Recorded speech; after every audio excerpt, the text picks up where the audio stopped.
Hi, this is Flo from CRYPTOPSY. Hey, this is Matt from CRYPTOPSY, and you are watching Stormbringer, the Austrian heavy zine.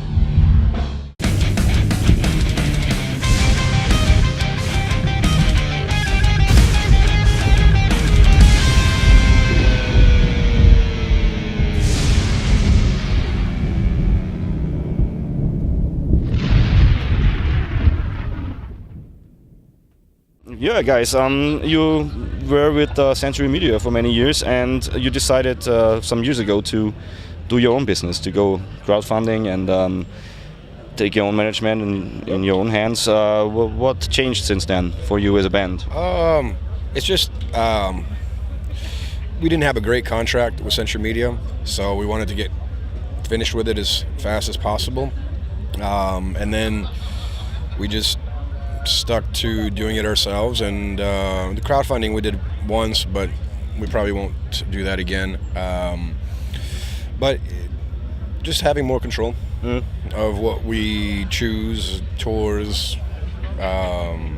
financially the CDs are ours. The ownership stays with us. So it's there's pros and cons. Yeah, of course. But everywhere. we're in a pretty happy place. So, but you said you don't want to do the crowdfunding again. Why? No, I'm not into it. It was too stressful. It was just like an everyday refreshing my browser, trying to find ways to like. So you did all the stuff. I did all the online stuff for that. Yeah. So but it does. We'll just do a solid pre-sale before we release Tome 2. And does it create some kind of feeling you owe the people more than you bring out a normal record? No, it's just because they pay for it in advance. Yeah, no, we were okay with that. It wasn't the fulfilling of things that was difficult. Like I was very methodical processing, and we have an awesome shipper in Canada that ships everything for us. So it wasn't that. It was just the trying to reach our goal, trying to find new ways to encourage the fans to become a part of it throughout the process. It was a stressful period that.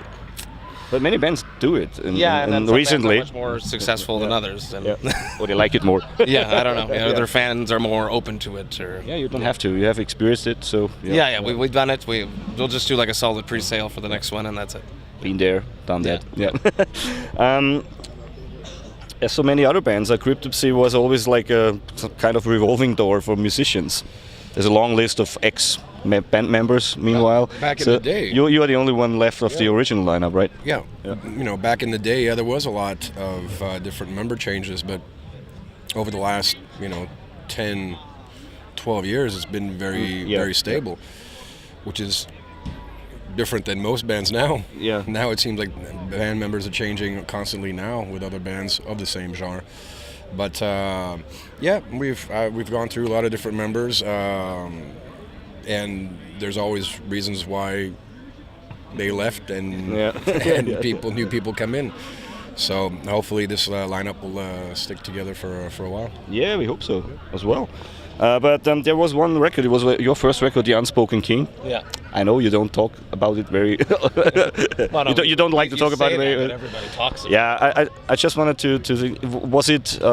Was it good for you thinking of that afterwards to have this record as the first one? I think it's the only record that I could have started with, because that's exactly where I was at that time in my life. When Flo brought me into the band, I wasn't a death metal singer. I was a guy in like a metalcore band that sang clean choruses and did minimal death metal grunts throughout that set. Yeah. So it was like I was exactly what they were looking for at the time. It's the project that they wanted to make, and I've definitely evolved into a death metal singer. I'm much more confident now than ever before on stage. We're doing all of None So Vile, and it's going over wonderfully. So I do not regret making it. I think that if it wasn't for the Unspoken King, I wouldn't be here right now. So, yeah. That was originally the question. Yeah.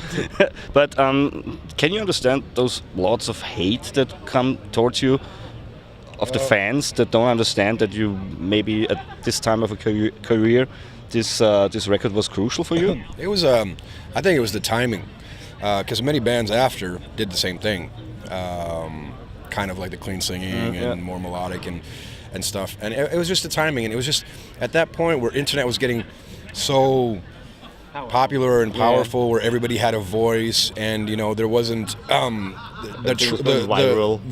word troll hadn't come yet. It came after. I was taken aback. If you don't like it, fine. You can say it, you can voice your opinion. I don't like it. I prefer other stuff. Fine, don't buy the album. But when you have like stuff like, I hope you guys all die in a bus accident, just like, calm the fuck down. And I replied to those really nasty ones saying, dude, calm down, man. What's the matter? And they would I wonder. And they would reply, oh, so sorry. I was just, a little bit mad. Dude. So it's just it's just a band,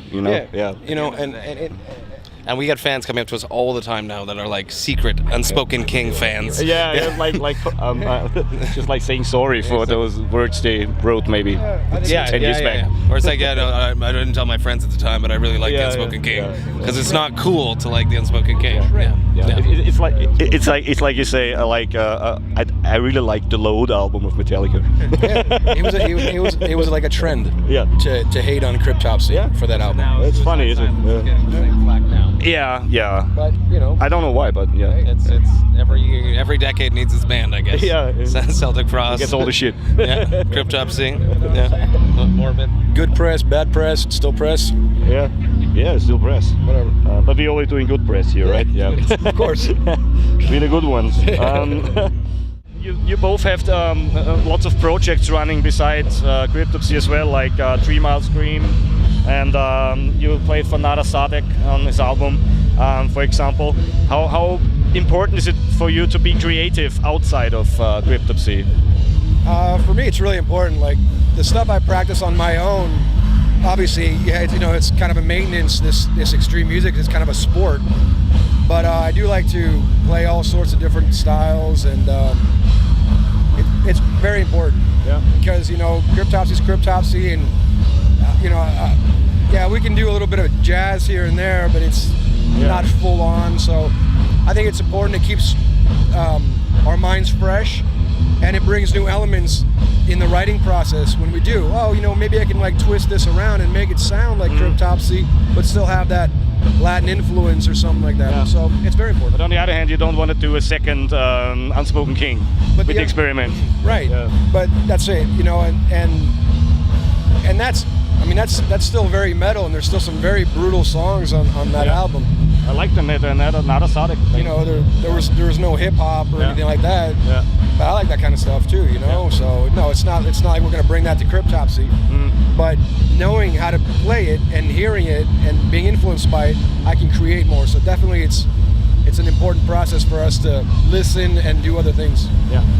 How important is it for you to have bands outside CRYPTOPSY? Well, I like to sing clean, so there's no space for that here. So I got to get it out somehow.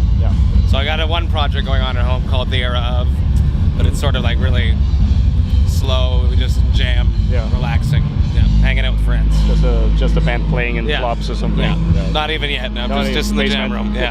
We're just taking it easy. That's the main thing. Take it easy. And having fun. What do you think about bands that take themselves way too serious in the business? Well, everyone's got their own deal, They got to do what they got to do, and for us, we just try to be real, and that's how we are. We're hard on each other. Our performance every day, constantly criticizing each other. Just bringing ourselves down a little bit every day. Writing troll emails. To ourselves. Each other. You sucker. That second verse. No, we don't. Everyone's got their own deal. If they want to be like that, let them be like that.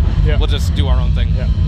So it's not so much about the image, it's more about the music, of course. Absolutely. Yes. You have the Non-So Live tour this year going. Is it some kind of 20th anniversary celebration? 21st. 21st already. We didn't tour very much last year, so we just decided to do it this year. And we played Non-So Live all over Europe and in the States, a little bit in Canada. So that's going to be it for a while. Playing it from beginning to end, but of course we'll still be playing songs from Non-So Live. But we just wanted to celebrate the album because it's become a cult classic, and people really seem to dig it. So it's a good little challenge for us too to come back and play old songs we haven't played in 15 years. Yeah. You know. Can you believe it's already that long ago that you started? Yeah, it's long, man. Yeah. And I mean, and CRYPTOPSY started way before that too. Yeah, I know. So, yeah, it makes me feel kind of old. Yeah. Yeah, I know. It's okay. We are not old. Young at heart. Yeah, that's it, and in mind. Yes. Yeah, you're in the band since what was it, 2007, I guess? Yeah. Did you imagine it would be a long ride from there? It's like 10 years for you now. Yeah, well, I rarely quit things. Yeah. So until they throw me out, I'm gonna stick around. Yeah. When you're happy with the things. Oh yeah, everything's great. Yeah. Totally fine. It's a long run. We've been touring pretty heavily since May. Yeah. So, but we're all getting along. We're tired, but life is good. Could be worse. It definitely could be worse. Yeah, talking about being on festivals and playing live, do you prefer the bigger ones like Summer Breeze or like this one with 2,000 people here in the woods? And I don't know, man. I mean, it depends. We're very self-critical of our performance, very hard on ourselves, and let alone on each other. But sometimes it's great, and it's great having this huge, stage with tons of people in front of you. And sometimes a small underground basement show is just as good. Yeah. So it really depends on the energy and how we feel and how we feed off that energy. Yeah. What do you like more? This year or like Summer Breeze? I find this more comfortable. Yeah. It's I find like Summer Breeze and Whack and all that things are like overwhelming almost. Yeah. Because there's just so many people, so many big bands. Somewhat intimidating, I guess. The whole country, meanwhile, I guess. But no. I'm stoked to be here. We're gonna have a good time tonight. I mean, you can have more contact to the fans here. Yeah. You can go out and drink with them. It's not a massive security. It's like 70,000 tons of metal. I've been there as well. Yeah. That's up close and personal as you can get. Yeah. Maybe some people don't like it that much, I guess. No, they just hang out in their room the whole week. Yeah. We hung out at the bar. Of course, it's the place to be. The Irish pub. That was our spot. When have you been there? This past year. The last year? Yeah. Because I was 2012 or something. Okay. Yeah. We did it once before, but I can't remember. Yeah. I never do it again. I never remember. Yeah. We don't talk about what happened on the boat. You've been on a boat. No, we're never on the boat. That's what I can tell you. Things happen on the boat. Yeah. Yeah, there's a massive increase of cruises, of music cruises in the last years, don't you think? Yeah, I mean, it's it's a concept that I guess they tried out, it worked super good, and they're doing more. I think it's getting cheaper for people to do a cruise. Yeah, I think it's pretty cool. I think it's a good idea. It's relaxing for the bands too, at the same time. So. Yeah. During the winter. Yeah, if you can go to Florida in the winter. Yeah. It's not the worst. Do you know our little magazine, Stormbringer? I've never heard of it. No, I've heard of the name. I have, yeah. You want to say some last words to the audience out there? Sure. Sup, Stormbringer. It's Matt from CRYPTOPSY. Stoked to see you all, meet you all. Come say hi one day. Of course.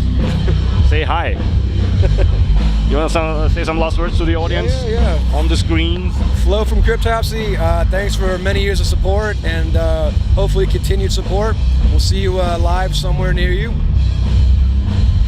Yeah. Thank you for the support. Yeah. Thank you for sitting here with me in this nice lawn here. Our pleasure. Yeah. There's my colleague. He's too late. He's too late, like always.